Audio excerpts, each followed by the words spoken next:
इस कक्षा में आपका स्वागत है। आज हम प्रश्नावली 4.5 को हल करेंगे। आप ध्यान दीजिए कि इस प्रश्नावली में हम लोगों को संख्याओं की विभाज्यता की जांच से संबंधित प्रश्न हैं। इसमें हम लोग प्रश्न भी बनाएंगे और नियम को भी देखेंगे और समझेंगे।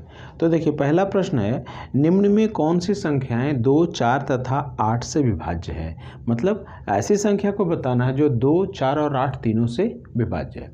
सबसे पहले देखिए कि 2, 4 और 8 के विभाज्यता का क्या नियम है। हम स्क्रीन पे भी दिखा रहे हैं कि जिस संख्या के अंत में 0, 2, 4, 6, 8 रहेगा वो 2 से विभाज्य हो जाएगी। तो पहले हम लोग इसकी विभाज्यता की पहचान देखिए, इसके इकाई अंक क्या है, 2 है, अतः ये 2 से क्या है, विभाज्य है। अब 4 से विभाज्यता की पहचान, जिस संख्या के अंत में 2 शून्य हो या उसके इकाई और दहाई के अंक मिलकर के जो संख्या बनाती है वो अगर विभाज्य है 4 से, तो वो पूरी संख्या 4 से विभाज्य होती है। तो चूंकि यहाँ पे 2 ही अंक है और 4 से हम लोग जानते हैं भागा, 4 8 32, तो ये 4 से विभाज्य हो गया। 8 से विभाज्यता का नियम है, जिस संख्या के अंत में 3 शून्य हो या 3 अंकों से बनी संख्या, लास्ट से जो 3 अंक है, इकाई दहाई सैकड़ा का, उससे बनी संख्या यदि 8 से विभाज्य हो जाएगी तो वो पूरी संख्या 8 से विभाज्य हो जाएगी। तो देखिए यहाँ 32 है, यदि 1 शून्य यहाँ बढ़ा ले तो समझिए 32 से रहेगा, और 8 से पहाड़ा पढ़ने से 8 चौक 32। इसका मतलब कि 32 एक ऐसी संख्या है जो 2, 4 और 8 तीनों से विभाज्य हो रही है। अब देखिए 2 नंबर क्वेश्चन है 48। ध्यान दीजिए, 48 का इकाई अंक क्या, 8 है, तो 2 से विभाज्य, हाँ लिख दीजिए, ये विभाज्य होगी 2 से। अब देखिए 4 से विभाज्यता, ये दोनों संख्या को देखें तो 4 1 4 और 4 दूनी 8, ये इकाई और दहाई से बनी संख्या 4 से विभाज्य है, तो ये हो गया। अब देखिए 8 से विभाज्यता के नियम, 3 अंकों से बनी संख्या होनी चाहिए, तो यहाँ 0 समझ लीजिए, तो 48 हो गया। तो 8 से देखिए 8 6 48, तो ये भी विभाज्य है। तो हम लोग क्या लिखेंगे, अतः 48 तीनों से विभाज्य है। अगला प्रश्न हम लोग लेते हैं 4 नंबर। 4 नंबर में है 200। देखिए इसके अंत में 0 है, तो जिसके अंत में 0 है वो 2 से विभाज्य होता है, तो 2 से विभाज्य, हाँ। 4 से विभाज्य, हम बोले थे जिस संख्या के अंत में 2 शून्य हो वो 4 से विभाज्य हो जाती है। देखिए 2 शून्य है, तो ये भी हो गया, हाँ। और 8 से विभाज्यता का, चूँकि ये 3 है, 3 अंक की संख्या है, तो तीनों में भाग दे के देखना होगा। तो देखिए 8 से देंगे तो 8 दूनी 16, 4 बचा 8 बचे 40, तो ये 8 से भी विभाज्य हो गया। तो इसके नीचे भी लिख देंगे कि यह तीनों संख्याओं से विभाज्य है। 7 नंबर क्वेश्चन लीजिए, 92 है। तो देखिए इसका इकाई अंक 2 है, इसलिए 2 से विभाज्य, हाँ कर दीजिए। अब देखिए 4 से, देखिए 4 से भागा दे करके देखिए, 4 दूनी 8, 1 बचा 4 3 12, तो 4 से भी है। 8 से भागा दे के देखेंगे, 8 1 8, ठीक है, 1 12, तो 12 में 8 से पूरा भागा नहीं जाएगा, तो ये 8 से विभाज्य नहीं है।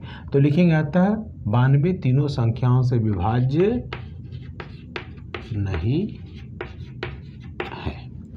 अब आइए, यहाँ आइए, संख्या है 3000।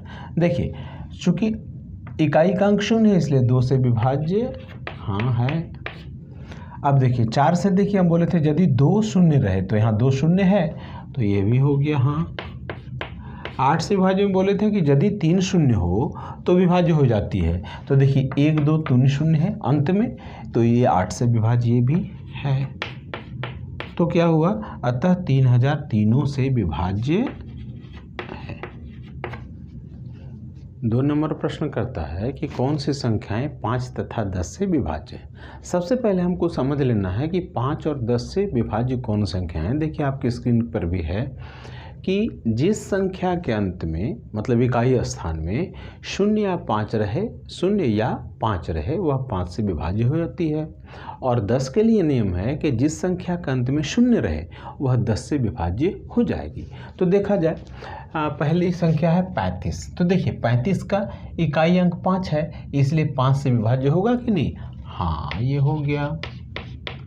अब देखिए 10 से विभाज्यता, इसका इकाई अंक 0 है, नहीं है, इसलिए ये इससे विभाज्य नहीं होगा, तो हम लिख देंगे अतः 35 दोनों से विभाज्य क्या नहीं है। अब आइए 60, देखिए इकाई अंक 0 है इसलिए 5 से विभाज्य है, लिख देते हैं, अच्छा रहेगा। और यहाँ भी 0 अंक है इसलिए 10 से भी विभाज्य है, लिखेंगे अतः 60 दोनों से विभाज्य है। अब ये 420 को देखिए इकाई अंक 0 है इसलिए 5 से विभाज्य है, फिर यहाँ पर 0 है इसलिए 10 से भी विभाज्य है, इसलिए 420 दोनों से विभाज्य है। अब आके देखिए 495, देखिए इकाई अंक 5 है इसलिए 5 से विभाज्य है, लेकिन इकाई अंक 0 नहीं है इसलिए 10 से विभाज्य नहीं है, अतः 495 दोनों से विभाज्य नहीं है। 3 नंबर प्रश्न कहता है कौन सी संख्याएं 3 और 9 से विभाज्य हैं। सबसे पहले हमको 3 और 9 से विभाज्यता की पहचान के नियम को देखना हो, जो स्क्रीन पे भी आपका दिया हुआ है कि वे संख्याएं जिनके अंकों का योग 3 से विभाजित हो जाए वो पूरी संख्या 3 से विभाजित हो जाती है। उसी तरह वह संख्या जिसके अंकों का योग 9 से विभाजित हो जाए वह पूरी संख्या 9 से विभाजित हो जाती है। तो आइए पहला हमने लिया है 42, तो पहले 42 के अंकों का योग हो गया 4 + 2 = 6, ये 4 और 2 है, 2 अंक है, 6 हो गया।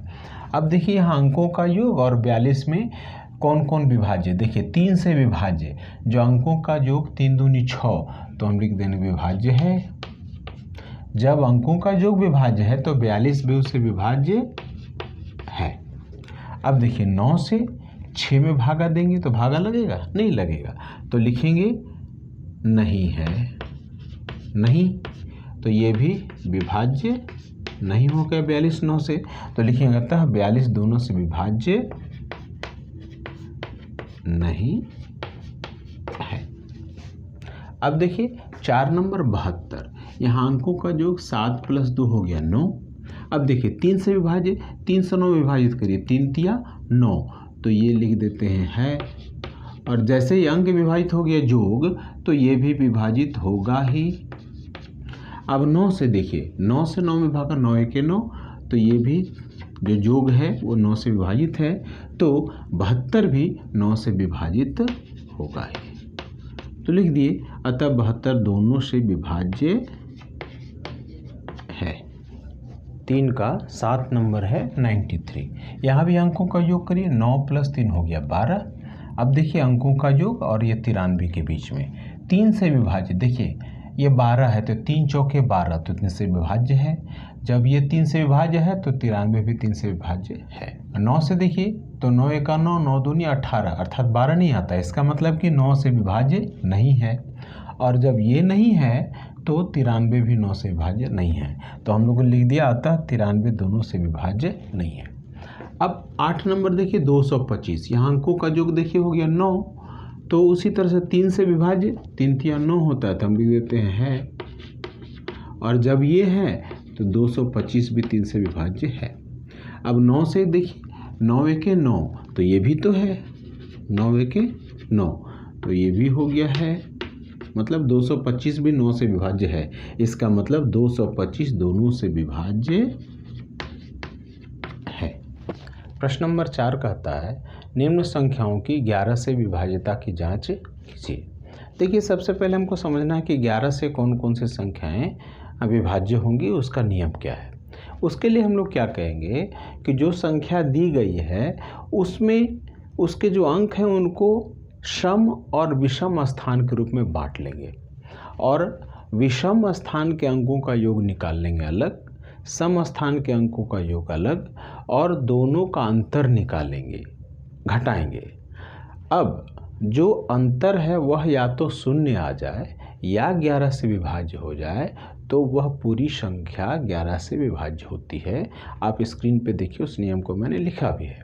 अब देखिए उसी नियम के तहत हम लोग जैसे पहला नंबर देखिए यहाँ है 132, तो विषम स्थान वाले अंकों का योग, तो मान लीजिए इधर से ले तो विषम में 1 हो गया प्लस फिर 1 2 सम स्थान हो गया, फिर 3 विषम स्थान 2, तो इसका योग कितना हो गया 3। सम स्थान वाले अंकों का योग ये 1 तो दूसरा सम स्थान में केवल 3 है। अब दोनों का अंतर 3 में 3 घटेगा, क्या हो गया 0। चूंकि अंतर 0 आ रहा है इसलिए यह 11 से विभाज्य है। कौन? ये संख्या 132 11 से विभाज्य हो गई। अब जरा यहाँ देखिए विषम अंक कौन कौन है, 1 और 8, तो यहाँ लिखिए 1 + 8 कितना हो गया भाई 9, और सम स्थान में क्या केवल 9 है, तो यहाँ 9 लिख दिए। अब देखिए 9 में 9 घटाएंगे तो क्या हो जाएगा 0। चूँकि 0 आ गया इसलिए यह 198 भी 11 से विभाज्य है। अब देखा जाए यहाँ है 275, तो हम लोग लेते हैं विषम स्थान 2 और 5, तो 2 + 5 कितना हो गया 7, और सम स्थान पे क्या है 7, 7 - 7 दोनों का अंतर हो गया 0, पुनः 0 आ गया इसलिए यह 11 से विभाज्य है। अब देखिए यहाँ है 319, तो विषम स्थान 3 और 9, आइए 3 + 9 बराबर कितना हो गया 12 हो गया, और सम स्थान में हो गया 1, दोनों का अंतर 12 में 1 गया तो कितना हो गया 11। अब देखिए यह 11 11 से विभाज्य है, इसलिए हम कहेंगे कि यह पूरी संख्या 11 से क्या होगी विभाज्य, ये भी विभाज्य होगी। अब देखिए जरा 605 लिखा है, तो 6 और 5 हो गया इकाई अंक, सॉरी विषम अंक, तो हो गया 11, और सम अंक है 0, 11 में 0 घटाए तो पुनः 11 आ गया, और चूँकि 11 11 से विभाज्य है इसलिए यह पूरी संख्या 605 11 से विभाज्य है। इस प्रकार हम लोगों ने इस पूरी प्रश्नावली को समाप्त किया। धन्यवाद।